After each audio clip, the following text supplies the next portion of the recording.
Okay, let's go ahead and get started into the first lesson for Unit 1, Section 1.1, dealing with the laws of exponents with products. The objectives here are you should be able to, after we're done, simplify expressions using the product of a power property, and also to simplify expressions using the power to a power property. A couple definitions here. Exponent is a notation that indicates how many times a factor is to be multiplied by itself. Okay, so, and then a base is a factor that is to be multiplied by itself. So the next few examples that we're going to go over, again, has us using a base and an exponent. Okay, so looking at example number 1, it says use the definition of an exponent to expand and evaluate the following expressions. All right, so part A, we have 8 squared. Okay, so hopefully we all know that 2 is the exponent. All right, so that 8 that exponent is attached to, that's the base. Okay, so that is our repeatedly multiplying factor in this problem. All right, so we want to write it in expanded form. Okay, let's get my pen going here. So we want to write it, we want to expand it and then evaluate. So expanding means that we're going to rewrite it, all right, in this way. All right, so again, we're seeing that repeatedly multiplied factor of 8. Again, because it's 8 squared, we're going to have 2 8s. All right, so 8 times 8 is equal to 64. 3 to the 4th power. All right, so 3 is the base, so that's the factor that's going to get repeatedly multiplied. And we're going to multiply 3 times itself 4 times. All right, and that gets us positive 81. All right, so let me give you some time here to see if you can figure out part C and D.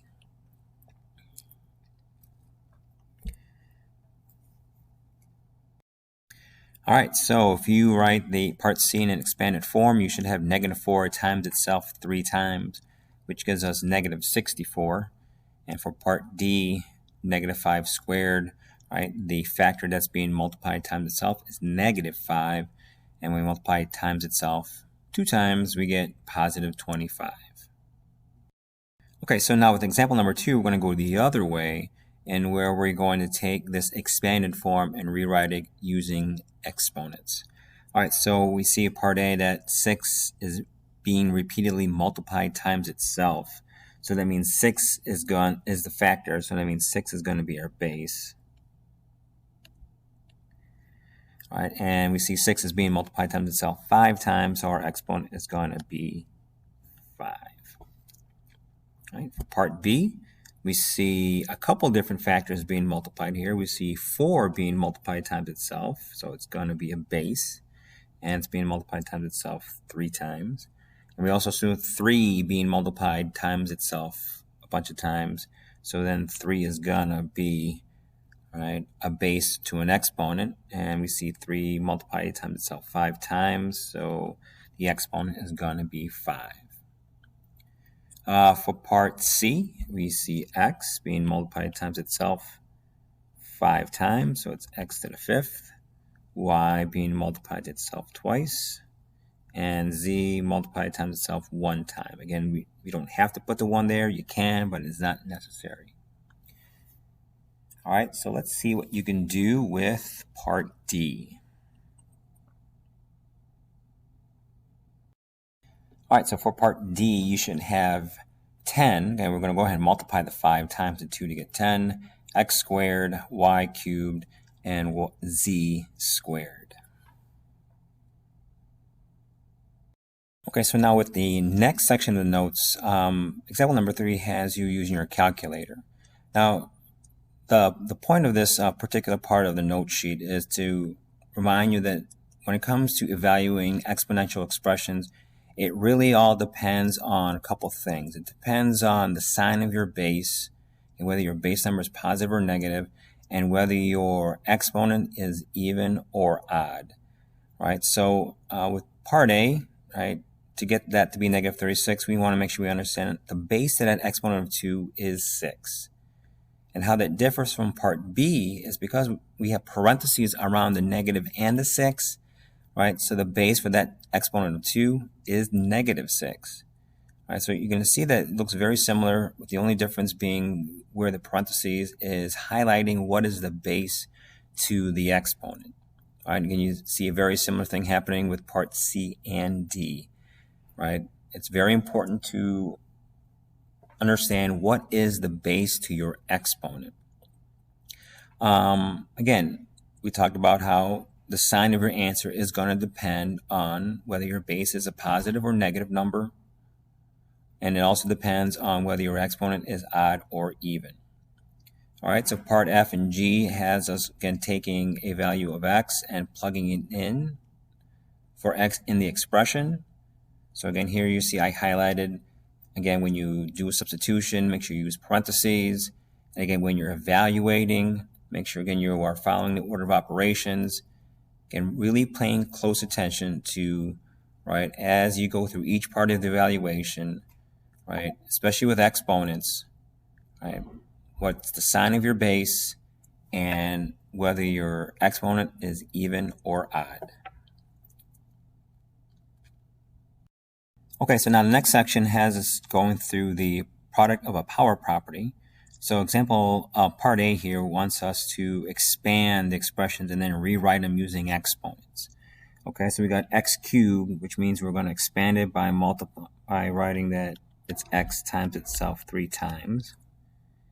And we got an x squared, which again is just x times x. All right, but then we are multiplying both of those together, so I'm going to put a dot here for the multiplication. So here, if we look at the whole thing together, it's x times itself 5 times. So I'm going to rewrite that as an exponential expression, that is x to the 5th. All right, part B, we have x to the 5th times x to the 4th. So it's x times itself 5 times x times itself 4 times. And if we look at that whole thing all together, all right, that gives us x to the 9th. All right, so let's see what you can do with part C and see if you can come up with a property rule, a general property rule that we can have, all right, for this situation. And once you do that, see what you can do with the next couple of examples below. All right, so for part C, you should have rewritten that as x times x times x times x, which is x to the 4th.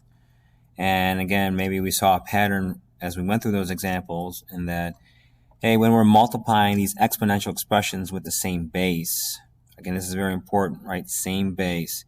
We're going to keep the base as our answer. And when it comes to the exponents that are involved, right, we're going to go ahead and add those together to get, right, our final exponential expression answer. All right, so applying that rule, we got x to the 4th times x to the 8th. All right, we keep the base the same. We're going to go ahead and add 4 plus 8 to get 12. So we got x to the 12th. And then we have x to the 14th times x to the 9th times x to the 5th. Again, we keep x as the base, and we're going to add the exponents to get x to the 28th. So now we're going to talk about the power to a power property. All right, so again, here, this first example is asking us to expand the expression and rewrite using exponents. All right, so a squared to the 3rd power. Okay, so we see this exponent of 3 out here. So that's the exponent, which the base for that exponent of 3 is this a squared. All right, so when we apply our knowledge of what it means to have an exponential expression, a squared is the factor that's going to be multiplied times itself 3 times. So I'm going to write it as a squared times a squared times a squared. Right, now, if we reevaluate at this point and say, hey, this is what we just talked about with that product to a power property, is that I'm multiplying 3 exponential expressions with the same base. So I know that the base for my answer is going to be that same base.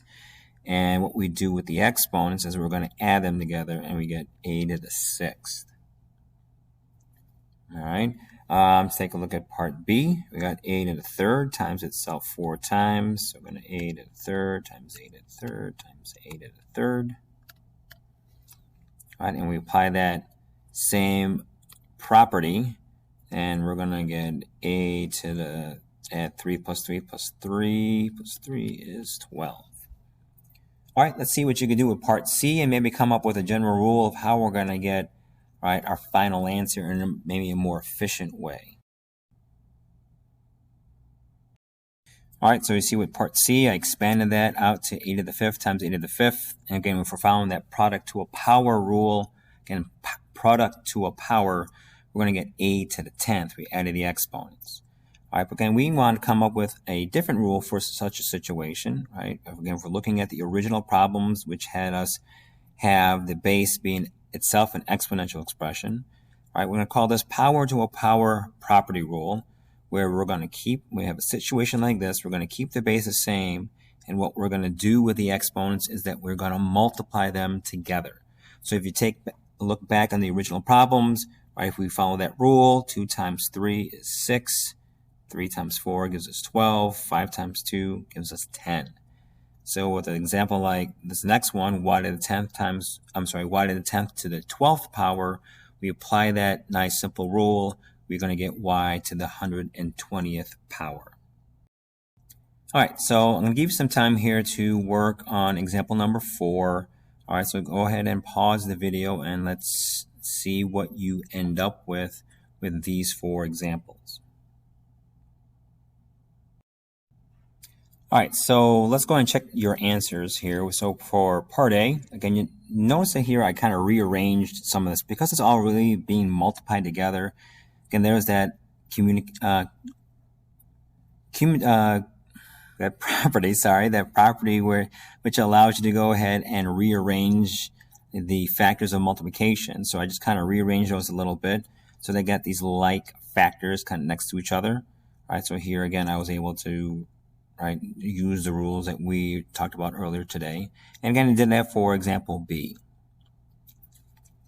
All right, so for example C and D, right, we have this very, expanded base for this exponent of 2. So what you can do here with this exponent of 2 is you could kind of, quote unquote, distribute that exponent of 2 to every factor that's in that base, like the way I did it here. All right, so then you can look for instances where you can apply an exponent rule. All right, and again, I did the same thing here for part D. All right, so again, anytime we go over these notes, again, if you have any questions, feel free to let me know during our class time. Okay, so we're going to finish up the notes here with these next 2 examples. Example number 5 is asking to rewrite the expression using rules of exponent and then evaluate 2 different ways. And example number 6 is asking you to work backwards and asking you to rewrite each term as a different term raised to a common power. Okay, so let's go ahead and I want you guys to pause the video, and once you're done with these 4 examples, restart the video and see if what you have matches to what I have on the notes. Okay, so here with part A, 2 cubed squared, so I can rewrite that as 2 cubed times 2 cubed. All right, which gives me 2 to the 6th if I use that product to a power property, or I can use the power to a power property that says, hey, I'm just going to go ahead and multiply those 2 exponents to get 2 to the 6th. All right, example B, again, I expanded 5 squared to 5 times 5, 4 squared, 4 times 4, and multiplied all those together to get 400. Or I can kind of use the reverse of that product to an exponent property, and where I'm going to rewrite as 5 times 4 in parentheses squared, which gives me 20 squared, which is 400. All right, and the last example here we have for example number 6, we're trying to work backwards, rewriting each term as a different term raised to a common power. All right, so x squared, y squared, I can rewrite it as x times y, the whole thing squared. And for part B, all right, again, trying to write this as an exponential expression. All right, I'm going to go ahead and rewrite it as 2 times x times y squared in parentheses cubed. So you can see that if I distribute that 3 through, 2 cubed would give me 8. X to the first cube would give me x cubed, and then y squared cubed would give me y to the 6th. All right, so that's it for today. For this lesson, go ahead and work on the 1.1 homework assignment. If you have any questions, make sure you contact me.